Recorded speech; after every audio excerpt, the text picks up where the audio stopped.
Hello SSC শিক্ষার্থী বন্ধুরা, আশা করি তোমরা সকলেই অনেক ভালো আছো। তো আজকেও আমরা রাইট ফর্ম ভার প্র্যাকটিস করব, আর এটা হচ্ছে চট্টগ্রাম বোর্ড 2024 সালের প্রশ্নটি। ওকে, তো আগের ক্লাসগুলোর মতোই তুমি একটু দেখো, তোমার ডিসপ্লে বাঁ দিকে লেখা রয়েছে আই, উই, ইউ।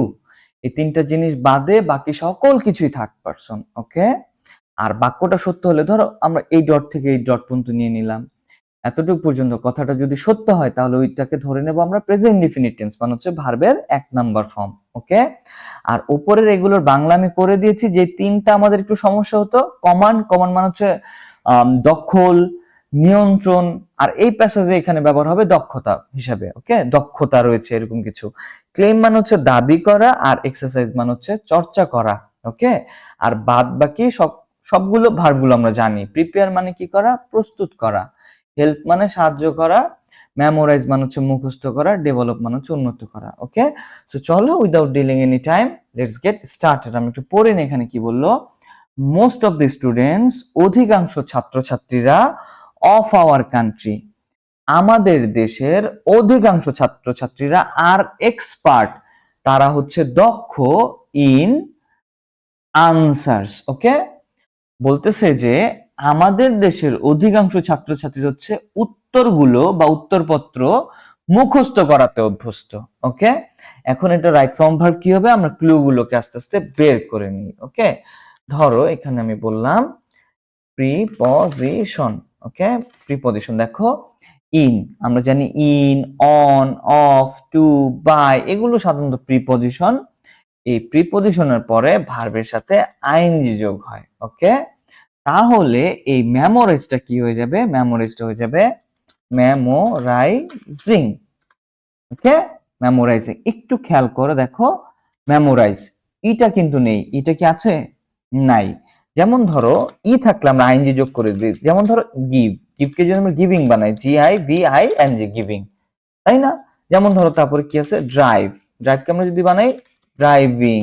ওকে, এই হচ্ছে কথা। তাহলে এখানে এটা থাকবে না। ওকে, এটা যেন একটু মনে থাকে। ওকে, চলো আমরা একটু পড়ে নিই আবার। এখানে কি বলল যে most of the students of our country are expert in memorising answer, they do not note themself, তারা নিজেরা নোট তৈরি করে না। ওকে, এখানে দেখো ডু রয়েছে, এখানে ক্লুটা কি আমার, আমরা জানি ডু, ডাজ অথবা ডিড, এগুলোর পর ভার্বের 1 নাম্বার ফর্ম বসে। ওকে, ডু বসুক, ডাজ বসুক অথবা ডিড বসুক, তারপরে গ্যাপটা কি হবে, ভার্বের 1 number form. Okay, they do not, নোটকে কি করতে হয় বলো, তৈরি করতে হয়। তৈরি করা ভার্ব কি, মেক। আমরা এখান থেকে নিয়ে নেব হচ্ছে make. They do not make notes themself, তারা তাদের নিজের নোটগুলোকে তৈরি করে না। They get them by their tutors, তারা ওই নোটগুলো তাদের শিক্ষকদের, গৃহ শিক্ষকদের দ্বারা তৈরি করিয়ে নেয়। এই হচ্ছে কথা। তো এখানে একটা লিঙ্কিং ভার্ব রয়েছে গেট, সো এখানে হচ্ছে এটা আমার ক্লু। ওকে, তো এখানে আমি একটু লিখে দিই। ওকে, এখান থেকে একটু গ্যাপটা কমিয়ে দিই। ওকে, তারপরে যেই বাক্যে গেট থাকবে সেখানে তুমি মেইন ভার্বের 3 নাম্বার ফর্ম ব্যবহার করবে, মেইন ভার্বের 3 নাম্বার ফর্ম ব্যবহার করবে। ওকে, যখন এরকম গেট পাবে, গট পাবে, তারপরের ভার্বটা 3 নাম্বার ফর্ম হবে। ওকে, আচ্ছা চলো এবার আমরা পড়ে নিই। They get them by their tutors, তাদের গৃহ শিক্ষকদের দ্বারা এই নোটগুলোকে তারা কি করিয়ে নেয়, তৈরি করিয়ে নেয়। তৈরি করা ভার্ব কি, প্রিপেয়ার। আর এখানে গেট যেহেতু রয়েছে আমরা এটা 3 নাম্বার ফর্ম করে দেব, প্রিপেয়ার থেকে prepared. Okay, they get them prepared by their tutors.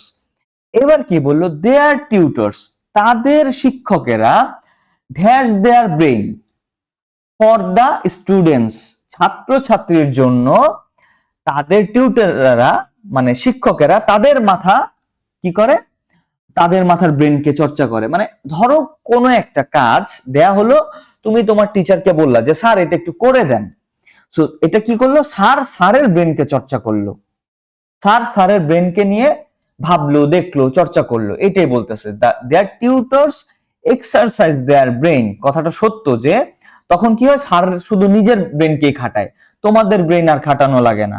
তুমি বলছো স্যার এটা করে দেন, ওনারা করে দিল। এখন তাহলে কে করলো, ব্রেনটা খাটালো কে? অবশ্যই টিউটরস। তাই এইটাই বলতেছে এক্সারসাইজ মানে এখানে চর্চা করা, তারা তাদের ব্রেনকে চর্চা করে স্টুডেন্টদের জন্য। কথাটা সত্য। প্রেজেন্ট ইনডিফিনিট টেন্স মানে হচ্ছে ভার্বের 1 নাম্বার ফর্ম। এখানে টিউটরস অনেকজন আছে, কোনো এস বাই এস হবে না, এখানে যা আছে তাই হয়ে যাবে। Exercise, their tutors exercise their brain for the students. তো তাই অথবা সুতরাং the dash power of the students does not dash. দেখো আমরা কি বলেছিলাম, ডু, ডাস অথবা ডিড যাই বসুক, এখানে ভার্বের কয় নাম্বার ফর্ম হবে? 1 নাম্বার ফর্ম হবে, তাই তো? সরি এটা একটু, তো এখানে আমরা 1 নাম্বার ফর্ম ব্যবহার করবো। ওকে, তাদের কি পারে না, চিন্তা শক্তি বৃদ্ধি পায় না বা বাড়ে না। ওকে, উন্নত হয় না তাদের চিন্তা শক্তিটা। তাদের নোটগুলো তো স্যাররা তৈরি করে দেয়, ফলে তাদের চিন্তা শক্তি কি হয় না, উন্নত হয় না। ডুডি ডাজের পর 1 নাম্বার, আমরা জাস্ট শুধু কি বলবো, ডেভেলপ। ওকে ওকে, এবার কি বললো, এখানে তো একটা গ্যাপ রয়ে গেল, তাই তো? আচ্ছা, পাওয়ার, কেমন পাওয়ার? থিঙ্কিং পাওয়ার। বেসিক্যালি এখান থেকে এতটুকু পর্যন্ত এটা হচ্ছে একটা সিম্পল সেন্টেন্স। ওকে, সিম্পল সেন্টেন্সে কখনো দুইটা ভার্ব বসে না, একটার সাথে আইএনজি যোগ করতে হয়। যেমন ধরো আই লাইক ইট, এই বাক্যটা হয়নি, আই লাইক, এটা হয়ে যাবে eating, I like eating. Basically হচ্ছে এটা খুবই একটা সিম্পল সেন্টেন্স, খুবই সিম্পল। তো এই ধরনের সিম্পল সেন্টেন্সে একটা বাক্যে দুইটা ভার্ব বসে না, একসাথে সাথে কি যোগ করতে হয়? আইএনজি। তো বেসিক্যালি এখানে একটা মেইন ভার্ব বসে গেছে, ডেভেলপ। তো এখানে যে ভার্বটা হবে সেটার সাথে কি যোগ হবে? আইএনজি যোগ হবে। ওকে, তাদের পাওয়ার, কি পাওয়ার? চিন্তা শক্তি, চিন্তা মানে কি? থিঙ্ক। এবার আইএনজি যোগ করে দিতে হবে, থিঙ্ক কে করে দিতে হবে thinking. Okay okay, the thinking power of the students does not develop. আর একটু তোমাদের সহজ করে এরকম একটা উদাহরণ দিতে পারি, দা স্টুডেন্ট, ওই student, reading regularly is a good student. দেখো এখানে আমি কি বলে দিলাম, দা স্টুডেন্ট, ওই শিক্ষার্থী, reading regularly is a good. এখানে দেখার বিষয় হচ্ছে ইজ একটা মেইন ভার্ব। তো এখানে একটা সিম্পল সেন্টেন্সে দুইটা ভার্ব বসে না, ইজ কে তো আমরা ইজিং করতে পারবো না, পারবো? তার মানে আমরা রিড কে কি করে দিয়েছি? রিডিং করে দিয়েছি। তাই এখানে আমরা জানি ডু ডিড ডাজ এর পর ভার্বের 1 নাম্বার ফর্ম, এখানে আমরা আইএনজি করতে পারবো না। সো এই থিঙ্ক আমরা করে দিয়েছি থিঙ্কিং। ওকে, এই হচ্ছে কথা। ওকে, so the thinking power of the students does not develop. They do not have any of their language. তাদের ল্যাঙ্গুয়েজের প্রতিও কি থাকে না, তাদের যে একটা ভাষা রয়েছে, একটা টোন রয়েছে স্টুডেন্টদের, সেটার উপরে তাদের দক্ষতা থাকে না। ওকে, they do not have any, আমরা কি করতে পারি এখানে, এখানে এই যে কমান্ড, এই কমান্ডটাকে এখানে বসিয়ে দিব, ডু ডি ডাজ এর পরে ভার্বের একদম ফর্ম আছে, they do not have any command. Okay, they do not have any command of their language. ওকে, তাদের ভাষার প্রতিও তাদের কি থাকে না, কোনো দক্ষতা থাকে না। ওকে, তারপর কি বললো, দে অফ কোর্স, তারা অবশ্যই, তাই তো? দে অফ কোর্স, তারা অবশ্যই ওয়েল ইন দ্য এক্সামিনেশন, মাঝে মধ্যে তারা কি করে, পরীক্ষায় ভালো করে, এটা আমরা জানি, সত্য।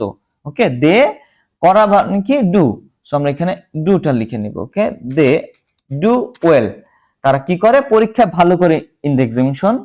বাট ফর দিস, কিন্তু এটার জন্য, মানে এই যে ভালো রেজাল্টের জন্য, দে ক্যান, ক্যান একটা মোডাল ভার্ব। সো এখানেও একটা ক্লু হতে পারে আমাদের, আমরা জানি মোডাল, মোডালের পরে ভার্বের একটা ফর্ম হয়। For this they can claim no credit, তারা কোনো ক্রেডিট দাবি করতে পারে না।